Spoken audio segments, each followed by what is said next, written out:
Welcome to the Fave podcast. This is the 10th edition, and today I'm pleased to have with me as my guest Eli Savit. Eli is currently the county prosecutor in Washtenaw County, and he's a candidate for the State Attorney General of Michigan. Eli, welcome to the podcast. Thanks so much for having me, Stan. Good to be here with you. I first met Eli when he was a junior at Kalamazoo College, and my son Roger was a freshman, and they were teammates on the Kalamazoo College basketball team. And then I've been fortunate to know Eli since then. I'm familiar with you both as a basketball player and as an up-and-coming politician and lawyer. Let me start out with asking some questions about your background. When and where were you born? I was born in Ann Arbor, Michigan in 1983. I'm solidly in the geriatric millennial camp these days. And where have you lived since you were born in Ann Arbor? So, I've been around a lot, actually. Of course, I grew up in Ann Arbor, then went to college at Kalamazoo. I like to tell people, despite being born and raised in Ann Arbor, despite bleeding maize and blue as a child, I did not go to the University of Michigan for undergrad because they and I had a philosophical disagreement, namely that I thought I was a college basketball player and the University of Michigan disagreed. So went over to Kalamazoo College, played Division III, which is about all you can do as a 6'4" center. Then I was a teacher actually in New York City public schools, taught in the South Bronx, eighth grade general education and special education classes. I then did go back to the University of Michigan for law school. Following law school graduation, I clerked for two judges, one on the Ninth Circuit Court of Appeals out in San Francisco, the other on the DC Circuit Court of Appeals in Washington, DC. I was then in private practice for a couple years in Washington, D.C., then had the tremendous opportunity to clerk on the U.S. Supreme Court for Justices Ruth Bader Ginsburg and retired Justice Sandra Day O'Connor. And, after that, I decided I wanted to come home. My heart was in Michigan. It's where I wanted to live my life. And so moved back and have been living in Michigan ever since. And where do you live now? So I live just outside of Ann Arbor. I live off a dirt road, about halfway between downtown Ann Arbor and Dexter. So it's peaceful, it's quiet. I get a lot of deer and have to dodge them with my car, but close to our cities there in Washtenaw County. And is there anything that you recall fondly or miss about either Kalamazoo or Washington, D.C.? Oh well, there's so much stuff that I look back on both of those chapters in my life fondly upon. Kalamazoo and college was just a wonderful experience, and I love the place. I love Kalamazoo. Loved going to Shakespeare's for a $2 anything you call it beer night in college, but most of all. I think anybody that plays collegiate sports, the thing I miss most is being around all your best friends in the world, pretty much 24 hours a day. As with Raj is my teammate. We were all inseparable. We'd go to practice. We all lived together. We'd be on the road together. We took a lot of the same classes, and those guys, my college teammates, they remain my brothers. My best friends in the world, and it was just a wonderful opportunity for 4 years to be able to spend so much time with people that you love in the pursuit of sort of a common goal. And what about New York and Washington? What do you recall about those that you like? Well, New York City is a wonderful city. Of course, I was a public school teacher and was nowhere near wealthy enough to afford, to really live the New York lifestyle. Lived in with another teacher in 146 in Broadway and Hamilton Heights up in Manhattan. Shared a pretty tiny apartment, but we made the most of the city, being in our early 20s. And, one of the things that I really loved about where I lived in New York was it was right across the street from Riverbank Park. And there were some pretty great pickup games there. Now you had to work your way up, and coming through as an outsider, there were three courts. The one court was for frankly the scrubs that couldn't play ball at all. Then if you did well enough on those courts, you'd be sort of invited to play on the second, more medium tier court. And if you did well enough there, you'd get to play in the competitive games. On weekends, I would just spend hours of those courts playing basketball. And, initially coming into New York, nobody knew who the hell I was, right? Despite recently having been a college basketball player, I was relegated to the scrub court, the court with the people that really didn't know how to play basketball at all. I was quickly able to work my way up and made some good friends, regulars over at those games, just playing ball there, and that's something that I really enjoyed about being in New York City, just being able to walk outside on a beautiful Saturday morning, in the fall like today, spend 8 hours playing basketball, run run yourself ragged, and some pretty high quality games. The one thing I'll note that was pretty interesting about New York City pickup basketball culture is everybody plays zone defense there, which is not something that I was accustomed to. I thought people were joking when they said we're going to play a zone, but I think it's actually because the rims in New York City. There's been articles about this. The rim manufacturer they have for the New York City parks makes the rims very difficult to shoot on. So there's no real point in worrying about an outside shot, which is why you see so many of the great New York City basketball players that we've seen come through. They're slashers. They're not really the outside shooters. Because you've got to be able to get to the rim, because that hard rim is going to not be very kind to you if you're shooting from the outside. Washington, D.C. was wonderful. Obviously, one of my most cherished experiences there was having the tremendous opportunity to work on the U.S. Supreme Court under Justice Ginsburg. And again, the places are defined by the people that are in them. And I learned so much about the law and about what it means to be a lawyer who's working for the public good from Justice Ginsburg. She was a night owl. If you were working with her on a particular case, she would probably be there till 4 a.m, and you were expected to be there right there with her. And I really cherish the memories of sitting with her across her, big round wooden table in her chambers, talking about the law, talking about the cases, but also talking about the people that were involved in that case. Because despite being who she was, being where she was, she never lost sight of the fact that a court case and our legal system could be the most important thing to happen in the lives of the individuals that were involved there, whether it was a criminal case, whether it was an immigration case, whether it was a bankruptcy case. There's real interests that people have at stake there, and she never lost sight of the human beings that were at the center of each case. Who was in your family when you were growing up? So I've got a pretty big family. Mom and dad, both educators. My father was a professor at the University of Michigan. He taught physics, which I never got. Math and science were never my strong suit, so I took a different path. My mother still is actually a cello teacher, teaches young children cello lessons out of our home. So I know every single way that a 5-year-old can misplay Twinkle Twinkle Little Star on a tiny cello. I am the second oldest of four. I have an older sister who currently is a lawyer out in Colorado, and then I have two younger brothers. One, Aaron, he is a lawyer actually also in Connecticut, and Gavi is a children's book author living in St. Louis right now.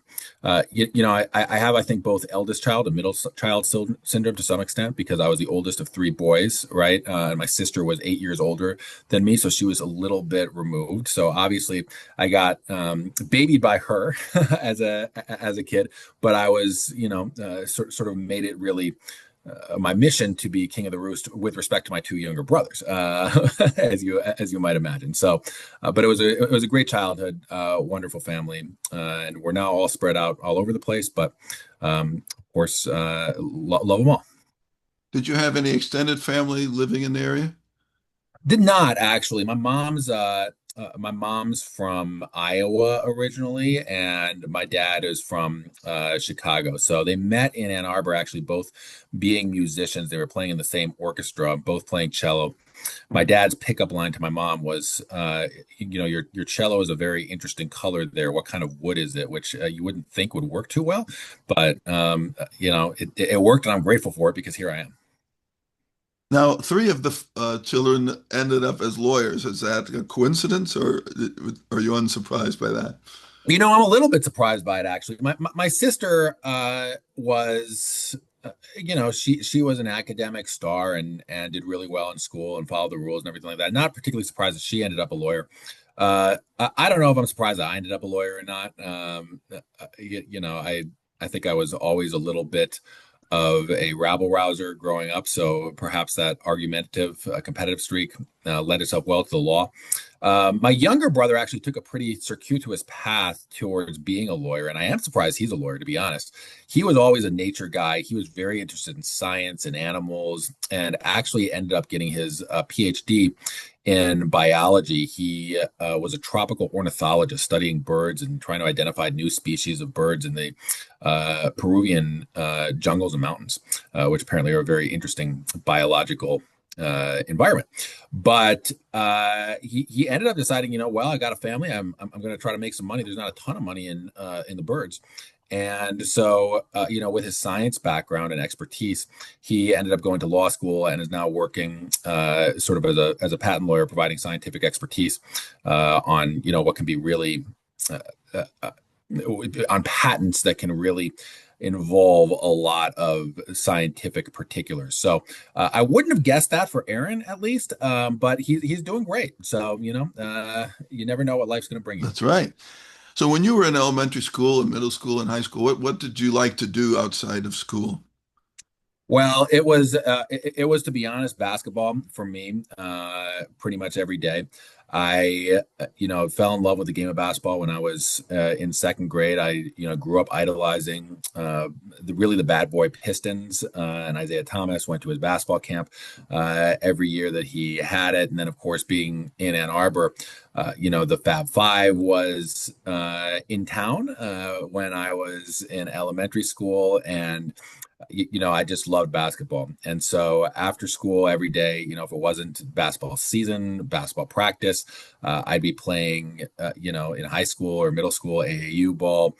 And if I wasn't doing that, I'd be, very frequently out on the course just playing pickup. So, basketball really defined a whole lot of my childhood, and, my coaches and former teammates were and sort of remain some of the more important people and influences in my life. The other thing that I did was I was a student journalist. I was the editor of our high school newspaper, and that was something that I thought perhaps I was going to go into as a profession before I ended up in college and decided to give law school a try ultimately. And did your parents' interest in music rub off on you at all? No, I'm not musical, unfortunately. They tried. I was, my parents wanted all of us to play instruments, and their sort of vision was that my siblings and I would all be in a chamber music trio. My oldest sister, she played violin. Then I played piano. We didn't have a choice about any of this. I played piano. My younger brother played cello, and then with the trio sort of all the spots filled, they just went back to the rotation. My youngest was a violin. So, I took lessons for probably the first 10, 11 years of my life. I mean, starting at the age of 5, I took lessons through high school, but at some point, I think it became clear to both me and my parents that that's not where my passion ultimately lay. And, they allowed me to sort of give it up and focus on the things that I was passionate about, which was, like I said, basketball and student journalism. So what did you want to be when you grew up back then? Well, obviously, I thought I was going to be in the NBA. Yeah. I was my current height. I was 6'4" in the eighth grade, and so I was convinced I was going to end up 6'10", and be a NBA power forward or center. Didn't end up working out. In addition to not reaching that height, I was not particularly blessed with athletic genes. So, obviously, I'm not in the NBA. I've never played in the NBA. The other thing that I really wanted to be when I was young was an astronaut. And it's sort of, my genetics actually sort of placed me in an uncomfortable position there because as it turns out, when you're 6'4", you're too short to be in the NBA, but you're too tall to be an astronaut. Astronauts cannot be, I think, over 6'1". So I guess I just had to end up being a lawyer instead. It was sort of my third option there.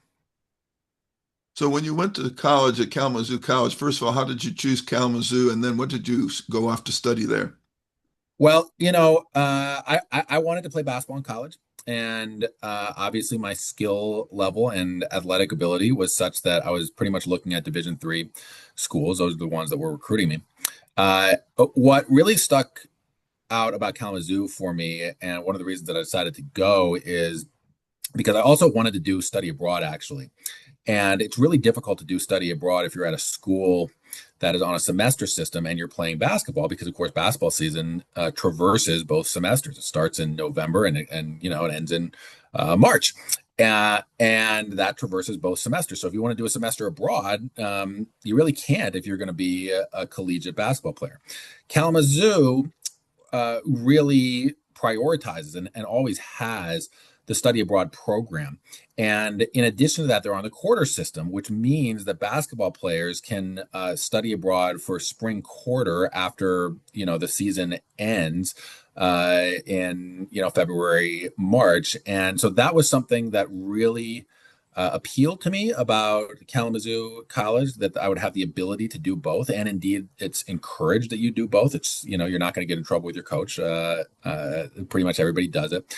And indeed, I did. My sophomore spring, studied abroad in Madrid and really loved that experience. I ended up studying political science and philosophy. So obviously pretty standard pre-law track there. Political science was just, I'd always been interested in politics. I'd been interested in current events dating back to all the interest that I had in journalism. And philosophy actually ended up being sort of fortuitous. I went to college back before we did online course registration. And you actually had to show up physically and sign up for classes at the registrar's office. And it was my freshman year, and freshmen got the lowest priority. They had to go last. And then I was being lazy and didn't walk down to the registrar's office until most of the classes were already filled. And there were like 3 classes left, and the one that just seemed perhaps the most interesting to me was 18th century philosophy, which I didn't really know anything about, but took the class, ended up just absolutely loving the professor, and wanted to take as many classes as I could from him, and then ended up decided to double major in it. So after you left school, you said you started out in the Teach for America, I believe it was. How did you get Yep. into that? Well, that's something you apply to, and they place students or recent college graduates in public school classrooms. I really, after college, I didn't want to go straight through to graduate school. I wasn't sure ultimately that I did want to be a lawyer, though I had taken the LSAT. I had been admitted to various law schools. One of the things that I really wanted to do actually was I did want to teach, because I remembered, I was being introspective at that point. I remembered how much my teachers and particularly my coaches had meant to me when I was in my teenage years, and particularly in middle school. I dealt with your sort of standard adolescent angst, and it was really my some teachers and my coaches that kept me on the right path. And I wanted to, be that sort of figure and work with kids and do that myself. And my idea was, I wanted to teach middle school, and I wanted to be a middle school basketball coach. Well, I went out to New York City, and it turned out, there was already a middle school basketball coach. So I played a lot with my students, played ball a lot with my students, but never actually was able to get into coaching formally. But I did other stuff that really replicated the experience that I had had with teachers and mentors. I started a student newspaper for the middle school that I was teaching at, and really enjoyed that. Really enjoyed the students being investigative journalists and covering the stories of the day. We had something of a First Amendment issue. There was a rat in one of the classrooms, and the this is big news, right? Of course, for a middle school newspaper, and they did this whole pretty good story about the rat problem, and what was the school doing about it, and is it safe, is it sanitary, right? What do you do when a rat's in the classroom? And my principal was pretty uncomfortable with this story being the headline in the student newspaper. It doesn't make the school look great. And he told me, "I'm not sure I'm going to let you print this, Savit." And I said, "Listen, I said, listen, you want these students engaged in journalism. Like, this is a story. There was a rat in the classroom, right? I mean, like what do you want here, right? And like, we should be encouraging this. It's a fair story, right? It's unbiased. They're doing the work of journalists." And he just sort of shook his head at me, and he goes, "Let me think about it." And next morning he calls me into his office. He was a really good principal. Calls me into his office and says, "You know what? You're right. We're going to let them print the story, and it's there's more important things for these young people than making sure that the reputation of the school is pristine. It's more important that they feel supported and that they know that their work as student journalists is important." So I was grateful for his leadership there, and I think it was the right call. Sounds like that experience was a worthwhile one for you. Oh, absolutely, absolutely. I loved it. I love eighth graders. They're old enough to understand sarcasm and young enough to still be sweet. And I was a history teacher. Their moral intuitions are developing, and it makes it really a joy to teach history because they're really thinking about the issues and the scope and comparing it to current events. So, really love teaching. What was your first full-time job? Well, that was a full-time job. That was a Okay. New York City public school teacher.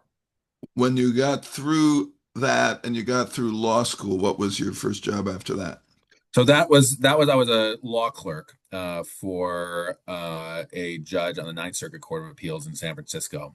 And what a clerk does is, after law school, it's typically young, recent law school graduates, and they're sort of the judge's right hand person, right? They read the briefs that the lawyers file, they make recommendations and write memos for the judge about how they should rule in a case. And then if a judge is writing an opinion, they'll draft that opinion and work with the judge to get that out. So it's really a great opportunity to have sort of a bird's eye view of the judicial system from a judge's perspective early on in your career. So that was my first job after law school. I did that for two judges, one in San Francisco, one in Washington, D.C. And then, of course, I was in private practice for a little while, and then was fortunate enough to have that same job for the U.S. Supreme Court. And when did you decide that you wanted to run for office? Was that a long time ambition? Not. I've never been somebody that's had like a 5 or 10 year plan. I was working for the city of Detroit, actually. When I moved back to Michigan, the job that I took was for the city of Detroit, and I was leading our public interest litigation work, and really loved that work. We sued the opioid industry and we won. I led the city's efforts in the right to literacy lawsuit on behalf of Detroit school children, which got nearly $100 million back into the Detroit public schools. And I really liked that job, but I was living in Washtenaw County, where I was born and raised, and there were folks that were looking for somebody to run against our 28-year incumbent prosecutor. And they, sort of recruited me. And I had a sort of vision for how I thought the justice system should work. I, said, "This is what I stand for. I don't know if this is what you want." And that, this group said, "Well, this is exactly what we wanted. So, now you should do it." I did it. My predecessor ended up retiring 2 weeks after I announced my campaign. So it ended up being an open seat, but won my election in 2020, was reelected last year. So it was sort of just, taking a path that was open to me where I thought I could do the most good. And that's sort of how I've always lived my life. I've never had like a sort of laid out 5, 10, 15 year plan. I've just sort of taken opportunities that arise where I think I can do the most good. And how did your current campaign for Attorney General come about? After November and this past election, I was sort of shocked because, look, I'm a Democrat and I worked really hard for Vice President Harris, and I was really worried about what was coming from my perspective for the nation. And unfortunately, I think we've seen a lot of that come to fruition. And, after, a week or so of being shell shocked and mourning the loss of the election, I started thinking, okay, well, what do I want to be doing in this moment? How can I best serve? Because, I knew that what I wanted to be doing in this moment was wherever I could best be in a position to help preserve both the democracy that we have, as well as the various protections that had allowed me, as somebody growing up in Michigan, to grow up and to thrive. And I started thinking about my background. And, I have practiced as an environmental lawyer. I've done civil rights cases. I've done worker and consumer protection cases. I've had federal court experience. And, I knew that the attorney general race was open because our current AG is term limited. And I started thinking, well, at this moment, I think we really need an attorney general that has, frankly, the type of background that I do, because we're not only going to be seeing sort of attacks on civil rights and civil liberties coming out of the federal level, which need to be challenged if they're hurting Michiganders and if they're violating the law. But we also need a state attorney general to serve as the backstop and enforce our state level civil rights and environmental and consumer and worker protection laws. And that's something that I had experience doing sort of across the board. So, I sat down and I thought, okay, I really think that, this is how I can best serve. And I don't want to be looking back in 20, 30 years at this period of in history and thinking that perhaps I could have done something more. So I just decided to do it. I thought that that's how I could best serve this state and my community. And how's the campaign going so far? It's really good. I mean, as you can see here, I'm in a hotel room. We're in Menominee, Michigan, up on the Wisconsin border in the Upper Peninsula. We're in the middle of a Upper Peninsula swing this week. We've been getting out to communities around the state. It's really important to me, if I'm running to be the people's lawyer for the state of Michigan, that we be in communities and be talking to people and hearing their concerns, because ultimately, if you're running to be the people's lawyer, lawyers need to listen to their clients. And my client, if I were fortunate enough to win the attorney general seat, will be the people of the state of Michigan. So we've been out, obviously I'm introducing myself, I'm sharing my message, but we're also listening a lot about issues of local concern, how the attorney general might be able to assist with them. We've gotten really good response so far. We've gotten 100+ endorsements from elected and community leaders across the state of Michigan. So I'm really encouraged by our momentum, and I really love being out in communities talking to people because what I'm hearing is people just want somebody who's going to stand with them, right? Whether they feel like the challenges in their life are, they're not making enough money and are potentially being screwed over by their bosses, or whether they're worried about prices and price gouging, or out here, we've got a big issue. I've been talking for the last couple of days here with the Menominee River out here, which has got a lot of issues with PFAS pollution. And these are all things the Attorney General can work alongside communities to help to address. And that's what I'm, of course, running to do. And I love being in conversation with folks about that. How many other candidates have declared so far? So there are 2 others on the Democratic side and there are 3 on the Republican side. All right. Well, what is a hobby or interest that you enjoy outside of your political and legal work? We talked about basketball ad nauseum, but one thing that I really love doing and have not gotten a chance to do really this summer because I've been out campaigning, but I love hiking. I love mountains. I know that being somebody that loves the state of Michigan, it's a little bit incongruous, but I really love going to national parks, doing really long hikes. There's nothing really for me like being at the top of a mountain, feeling like you've conquered it, and seeing an incredible view over a vista. So, for past several years before I started doing this, this year is the exception. I've tried to go to national parks around the country, and get out into the mountains for a little while during the summer. All right, we're going to switch now to the five topic areas of books, food, music, sports, and humor. We'll Okay. start with reading. Do you like to read? And if so, what do you like to read? I do. I do like reading. I have a sort of eclectic taste in reading. I often go with books that are recommended to me by others, especially on the fiction side of things. I will read nonfiction, and it'll be frankly a topic that interests me. But with fiction, it's like there's just so much out there, and you're looking for new recommendations. So I do like to read, and I keep a sort of broad scope. Is there any author or book that you particularly like or you'd like to recommend to our listeners? Yeah, so there's a number of them, and what I'll say is it depends on whether you're looking for fiction or nonfiction. But on the nonfiction side of things, one book that I always recommend to people is The New Jim Crow by Michelle Alexander. If you want really a in-depth look on our justice system and the ways in which our justice system has been unfair to members of the Black community in particular, and um, uh, needs reform. Michelle Alexander's book is absolutely seminal in that regard. In terms of fiction, I really love reading a variety of works, but one author that I've always particularly liked and have read basically all of his books is Philip Roth, especially some of Philip Roth's later works, American Pastoral, The Human Stain, I Married a Communist. They're really, really great works which tie in American history and really give you a sense of place and a sense of time.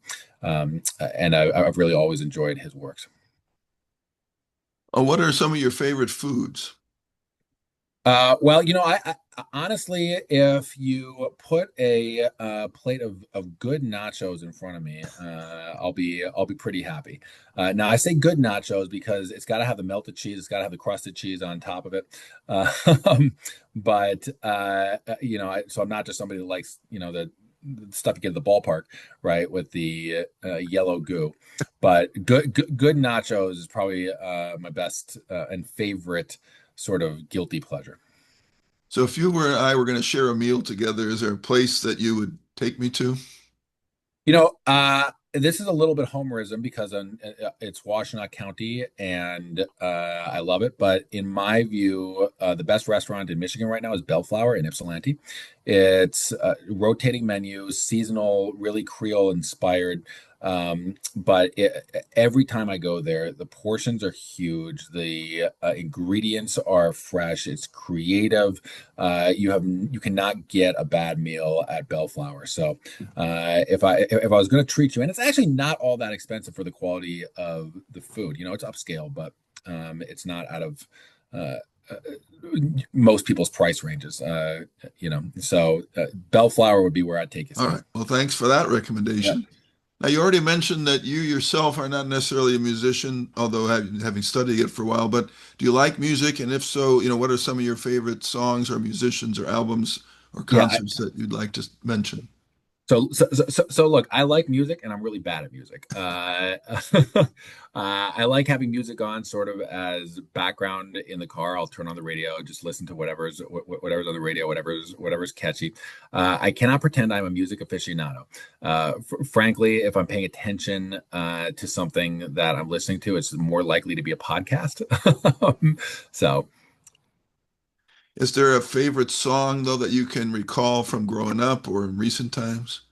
sure, I I really liked hip hop music when I was younger, and the first album that I got, which when I was in sixth grade, and I covered up the parental advisory uh, label on it and had my parents buy me the album was it was Warren G's Regulators album, and my parents then heard the actual lyrics and took it away from me, and I then stole it back because I knew where they were hiding the stuff that they confiscated from me. So that remains Regulators actually remains my go-to karaoke song because I listened to it so much when I was a kid. It's Warren G, sort of a one-hit wonder, but really just like a great song, great album that I can still go to a karaoke establishment and do both parts, both Warren G and Nate Dogg. So if you're listening to music now, what do you tend to favor? Do you use streaming? Do you have CDs still? What kind of No, music I do you don't have consume? CDs. I mean, I'm not that old. I'll turn on the radio. I'll listen to Spotify or Pandora and just let it recommend stuff to me. And what was the last concert that you attended? What was the last concert that I attended? I think really the last concert that I attended actually was local. When I was growing up, there was this group, hip hop group called Athletic Mike League in Ann Arbor, and it was guys that were a few years older than me. Went to Huron High School. I went to Pioneer High School, and me and my friends, we really enjoyed their music. They were a sort of local hip hop group. We'd go to some of their concerts. Well, funnily enough, when I moved back and I became prosecutor, I ended up reconnecting with one of the sort of stars of Athletic Mike League. Is a guy named Jamal Buffer, and he now works with Washtenaw, my brother's keeper, which of course is the organization that connects older men of color to young men of color and provides sort of mentorship opportunities there. And I work with Jamal sort of professionally, trying to get kids that maybe going down the wrong path, mentorship and workforce development. He does just a fantastic job. But Athletic Mike League actually has had some reunion shows in recent years, right? Jamal still DJs, he still MCs. And I don't think I've been to a concert since then. They had a reunion show at over at Top of the Park a couple years ago in Ann Arbor, and I went to that. It brought me back. It was a lot of fun. Now you've already told us about your love for basketball. Are there any other sports that you enjoy following besides basketball? Yeah, no, I really enjoy watching football, and obviously, particularly college football is something that if you grow up in Ann Arbor, that's sort of the part of the rhythms of life there. Have always followed that pretty closely. I'm we'll see how this season goes. We got a young quarterback who looks like he's going to be really really good. He's also 18 years old, so hopefully it'll be really fun to watch him develop and watch the team continue to climb and thrive. And now, do you follow college basketball, pro basketball, any kind of basketball still? All of the above, and I'm very excited actually about the Detroit Pistons this year. It's been a long Yeah. time since the Pistons were competitive, but this young core that they've got, I think, is great. Really, I think we should have won that series with the Knicks last year. It was absolutely a foul on Tim Hardaway when he was shooting the It game-winning was. pointer. I don't know how on earth you say that somebody being body checked out of the air is not a foul, and that would have been a win.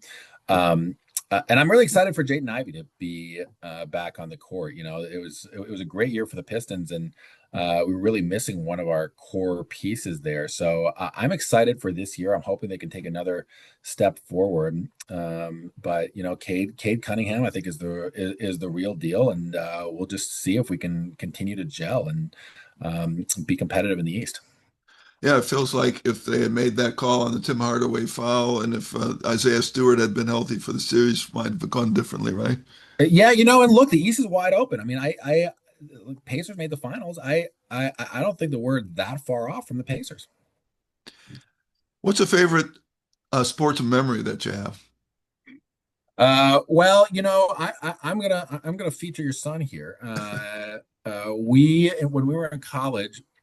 We played in the St. Cecilia's Summer Pro-Am League. And St. Cecilia's, of course, is this legendary gym in Detroit where all of the greats have played and gone through, and they've got a league every summer. And it was called the College Pro-Am League. And we entered a team from Kalamazoo College, largely those of us that were living or spending the summer on the east side of the state. And we went out every Sunday and played our games there. And it was largely, playing against other colleges, Division II, Division III schools, right? Albion had a team, and I think Hillsdale had a team, and so pretty much the level of competition that we were more or less used to, and we did okay, actually, and we made the playoffs.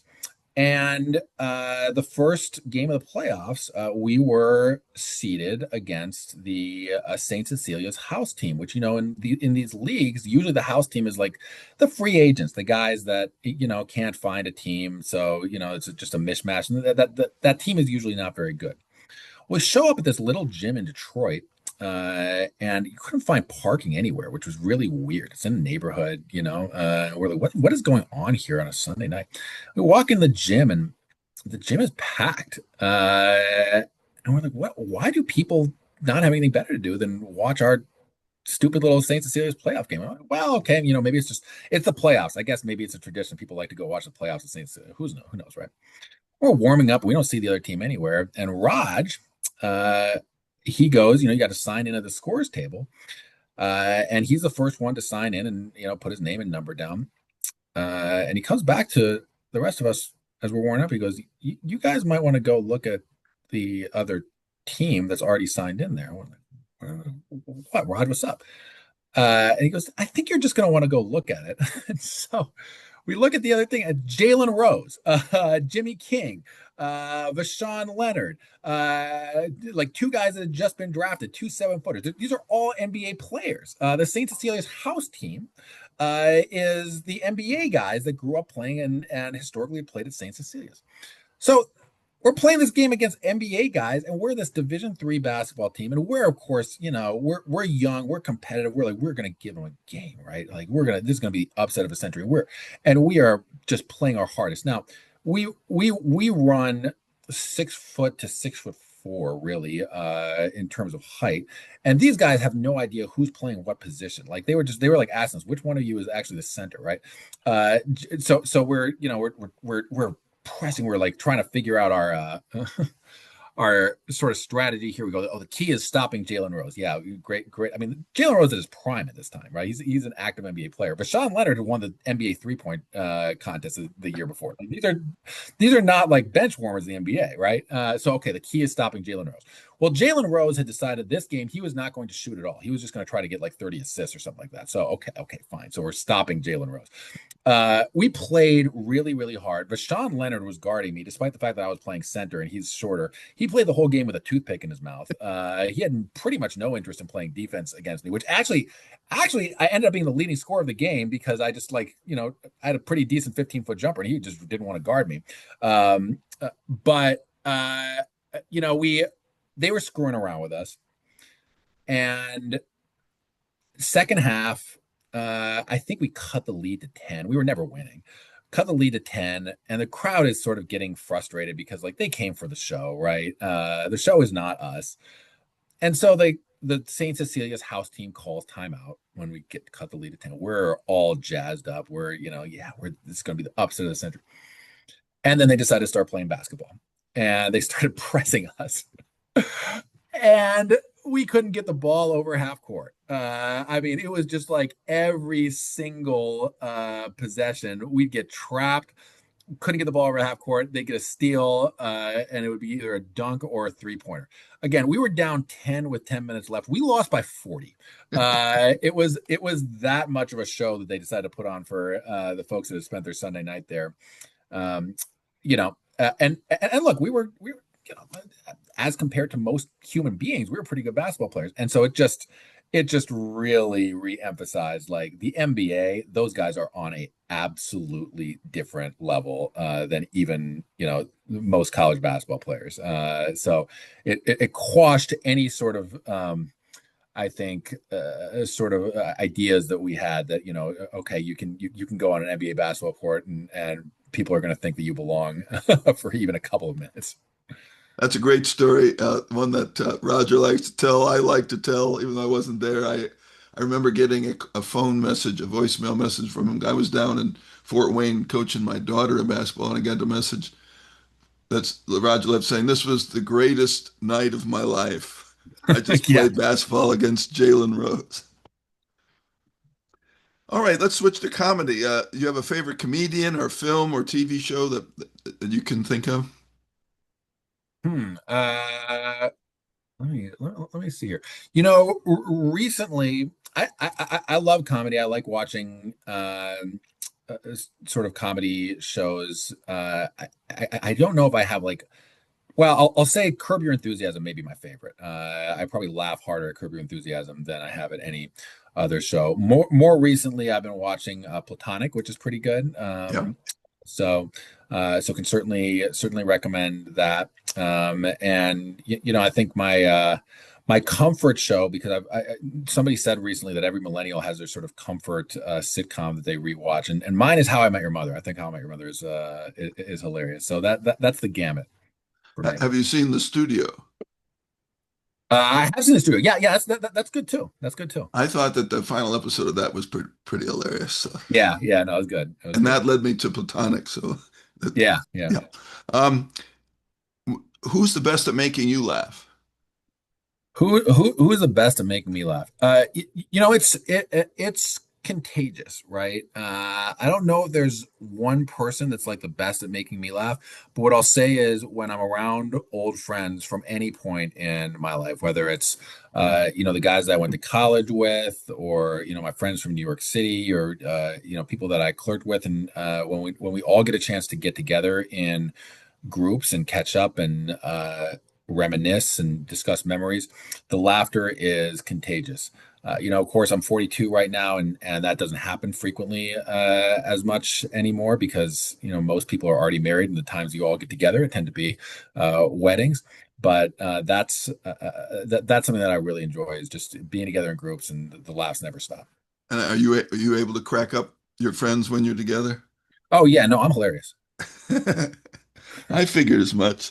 Yeah. Well, you've already told one really good story. Do you have another story you can share with us? Well, give me a topic, Stan. I'll see what I can All do right. for you. How about a turning point in your life? Turning point in my life. Oh boy. Um, you know, I will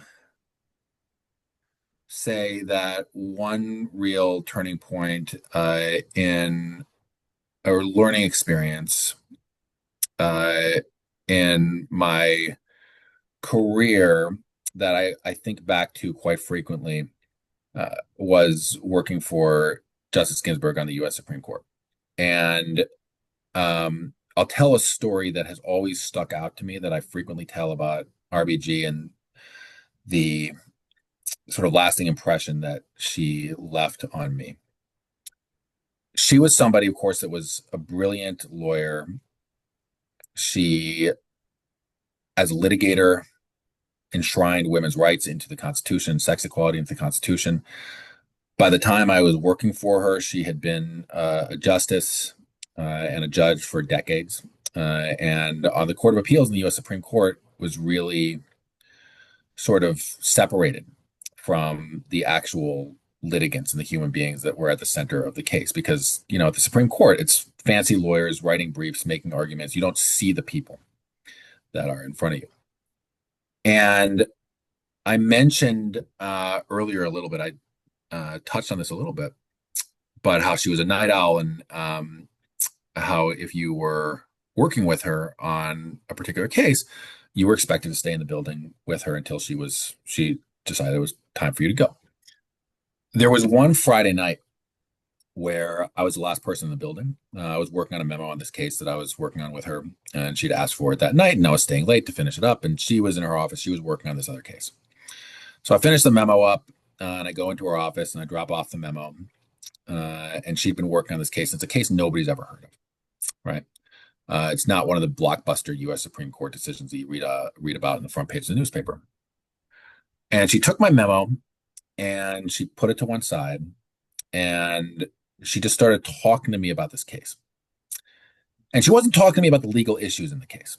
And by the way, this wasn't my case. It was my co-clerk's case. You divide cases up among the co-clerks, and each one is sort of primarily responsible. And she was just talking about the person that was at the center of the case. It was an immigration case, actually. And she was talking about him and his family and how unfair what could happen to him was, and, what he might face if he was going to get deported, and just like the real world consequences of this case coming out potentially the other way. And she just talked to me about it for 45 minutes. And again, this wasn't even my case, right? And she didn't want anything from me. She just was thinking so hard and was just in her office in the marble palace of the Supreme Court late at night, just thinking about this human being that was at the center of the case. And that's something that's always stuck with me because, when you're a lawyer and, a position like mine, we've got thousands of cases that come through the Washtenaw County Prosecutor's Office every year. And it's very easy to sort of have it just become routine and to just view it all as in a day's work.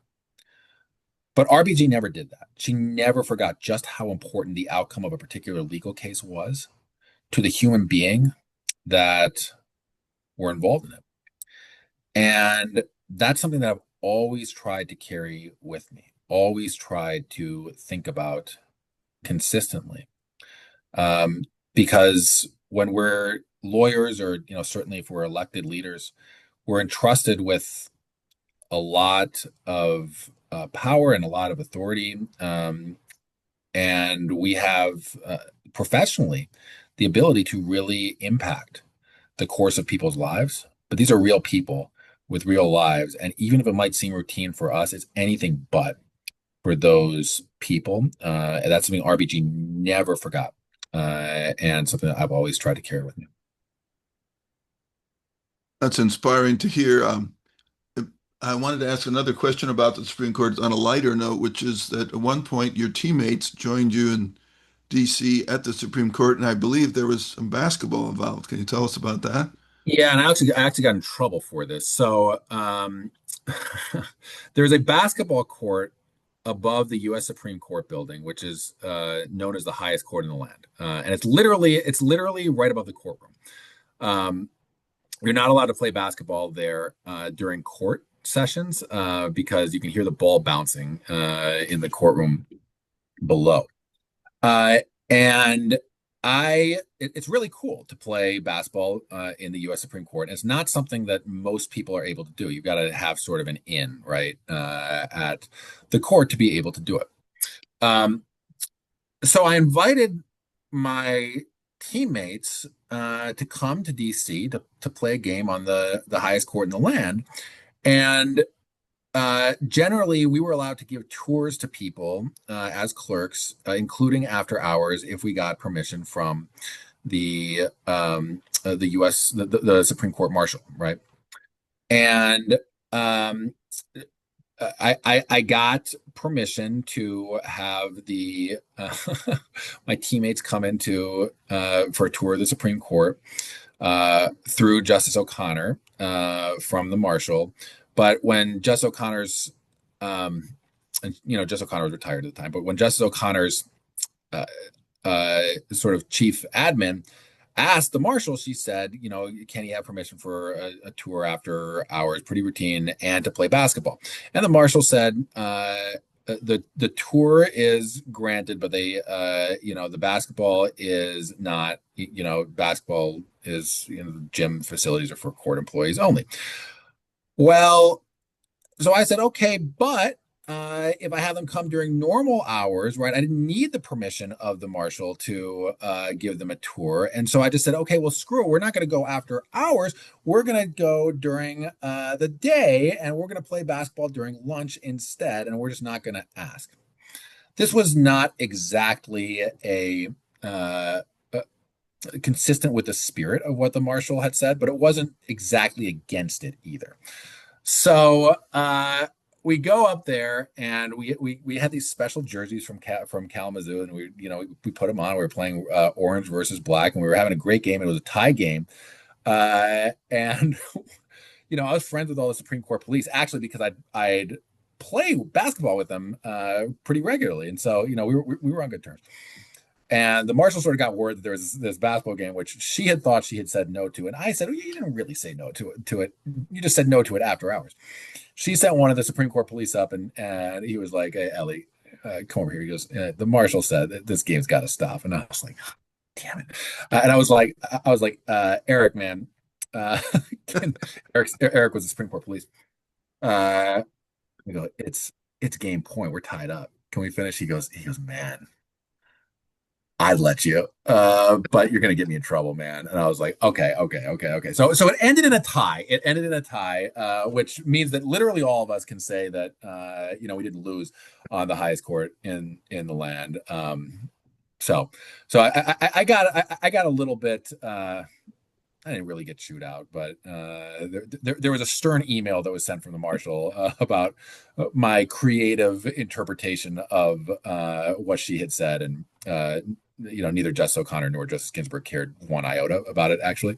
But So it wasn't litigated any further then. it was not litigated any further. I did not get any further trouble. I didn't, from that point forward during my clerkship year, I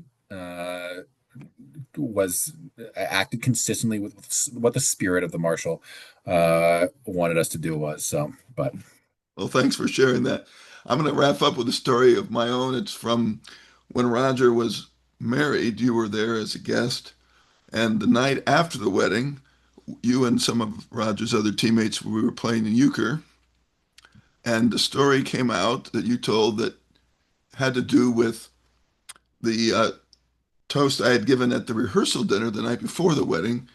There had been some speculation as to whether I would try to pull off some kind of grand gesture for the wedding. At my daughter's wedding, I had actually managed to bring in as a surprise one of her favorite singer-songwriters. So there was discussion, I think, amongst some of Roger's teammates, including you, about would I try a similar gesture for Roger's wedding, and if so, what would that be? We've already mentioned the name Jalen Rose a couple of times. So Jalen is Roger's favorite player of all time. He always liked to wear number 5 whenever it was available. And so I attempted to get Jalen to come to the rehearsal dinner. I wrote to his people and I said, hey, if Mr. Rose is available, I would be willing to make a donation to his academy in Detroit.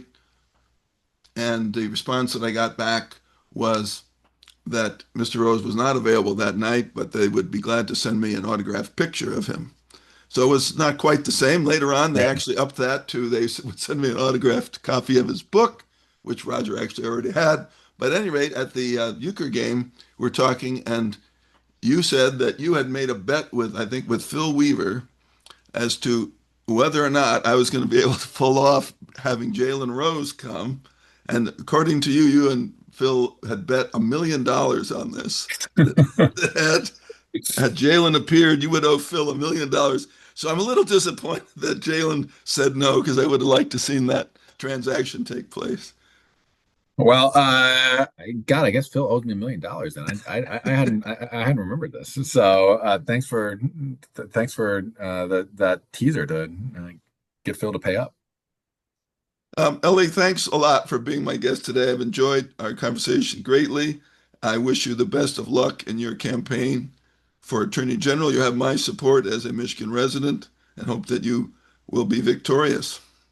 Well, thank you. If I can just do a quick plug for the campaign, if folks want to learn more, help out, or donate to the campaign, we're always looking for support. ELIformichigan.com, ELIFOR Michigan.com. So you can learn more about the campaign, what we stand for, our vision, and hopefully, if you see fit, can get involved, donate. That's what I've got to be constantly talking about during this campaign. So I just wanted to do a quick plug at the end there, ELIformichigan.com.